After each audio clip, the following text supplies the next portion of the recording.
메시지 성경 통독 로마서 3장입니다. 오늘 통독은 송규양 집사님께서 해주셨습니다. 감사합니다. 주님 말씀하옵소서. 주의 종이 듣겠나이다. 아멘. 로마서 3장.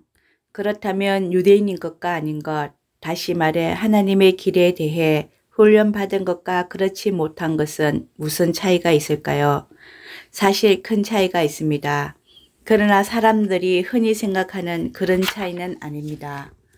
우선 유대인들에게는 하나님의 계시, 곧 성경을 기록하고 보존할 책임이 맡겨졌습니다. 그 과정에서 유대인들 중 일부가 자신의 임무를 저버렸던 것은 사실이지만 하나님은 그들을 저버리시지 않으셨습니다. 여러분은 그들이 신실하지 못한다고 해서 하나님도 신실하기를 포기하실 수 있다고 생각합니까? 결코 그럴 수 없습니다.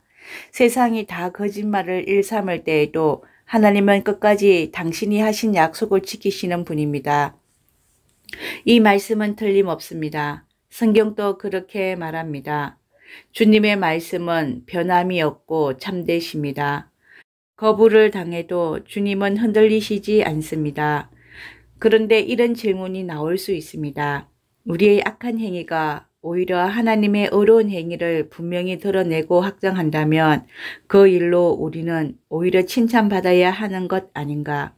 우리의 악한 말이 그분의 선한 말씀에 흠짓 하나 내지 못한다면 하나님께서 우리를 다그쳐 우리 말에 책임을 묻는 것은 잘못된 것 아닌가? 그 질문에 대한 대답은 아니다입니다. 결코 그렇지 않습니다. 생각해 보십시오. 하나님께서 바르지 않는 일을 하신다면 어떻게 그분께서 세상을 바로 세우실 수 있겠습니까? 그저 심사가 뒤틀려서 이렇게 말할 수도 있습니다. 나의 거짓됨이 하나님의 참되심을 더욱 영광스럽게 드러내 준다면 왜 내가 비판을 받아야 하는가? 하나님한테 좋은 일을 하는 것인데 실제로 어떤 이들은 우리가 그렇게 말한다고 말을 퍼뜨리기도 합니다. 그들은 우리가 악을 더 많이 행할수록 하나님은 선을 더 많이 행하시니 악을 더 많이 행하자고 말하며 다닌다고 주장합니다. 이는 순전히 중상모략인 것을 여러분도 잘 아시리라 믿습니다. 그렇다면 우리의 처지는 어떻습니까? 우리 유대인들이 다른 이들보다 더 운이 좋은 것일까요? 사실 그렇지 않습니다. 기본적으로 우리는 유대인이든 이방인이든 모두 똑같은 조건에서 출발합니다. 다시 말해 우리는 다 죄인으로 출발합니다. 이 점에 대해 성경은 더할 나위 없이 분명히 말합니다. 바르게 사는 자 아무도 없다. 단 한 사람도 없다. 사리 분별하는 자 아무도 없고 하나님께 깨어 있는 자 아무도 없다. 다들 잘못된 길로 접어들어 다들 막다른 길에서 헤매고 있다. 바르게 사는 자 아무도 없다. 그런 사람 단 한 사람도 나는 찾을 수 없다. 그들의 목구멍은 쩍 벌어진 무덤이요. 그 혀는 기름칠 한 듯 매끄럽다. 하는 말마다 독이 서렸고 입을 열면 공기를 오염시킨다. 올레의 죄인이 되려고 각 축전을 벌이며 세상을 온통 비통과 파멸로 어지럽힌다. 사람들과 더불어 사는 법이라고는 기본조차 모르는 그들, 하나님은 안중에도 없다. 그렇다면 분명하지 않습니까? 성경에 기록된 모든 말씀은 다른 사람에 대한 말씀이 아니라 바로 우리에게 하시는 말씀입니다. 성경은 처음부터 우리를 향한 말씀이었습니다. 또한 명백하지 않습니까? 우리는 하나같이 다 죄인이며 다 함께 한 배를 타고서 가라앉을 수밖에 없는 사람들입니다. 하나님의 계시와 관련 있는 민족이라 해서 우리가 자동적으로 하나님 앞에 바로 서게 되는 것은 아닙니다. 우리는 다만 모든 사람의 죄에 우리 역시 연루되어 있다는 사실을 직시하게 될 뿐입니다. 그런데 우리 시대에 와서 새로운 것이 더해졌습니다. 모세와 예언자들이 그들 시대에 정언했던 일이 실제로 일어난 것입니다. 그들이 정언한 하나님이 바로 세워주시는 일, 이제 우리에게는 예수께서 바로 세워주시는 일로 나타났습니다. 이는 우리만을 위한 것이 아니라 그분을 믿는 모든 사람들을 위한 것입니다. 이 점에서 우리와 그들 사이에 아무런 차이가 없습니다. 우리나 그들이나 다 죄인으로 오랫동안 비참한 정가를 쌓아왔고 하나님께서 뜻하시는 그 영광스러운 삶을 살아낼 능력이 전혀 없다는 것도 입증되었습니다. 그래서 하나님께서 친히 우리를 위해 일해 주셨습니다.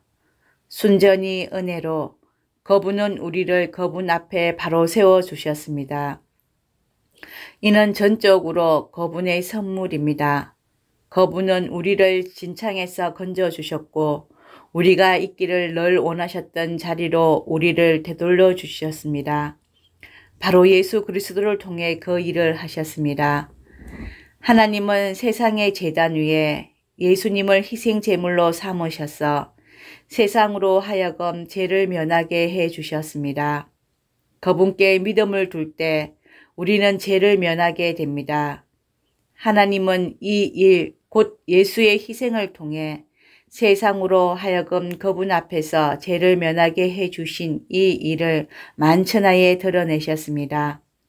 하나님은 그동안 오래 참으신 죄들을 마침내 이렇게 처리해 주신 것입니다. 이는 분명히 드러난 일일 뿐 아니라 또한 지금 일어나고 있는 일입니다. 이것은 현재 진행 중인 역사입니다. 하나님은 모든 것을 바로 세워주고 계십니다. 또한 우리로 하여금 바로 세워주시는 그분의 의로우심 안에서 살 수 있게 해 주십니다.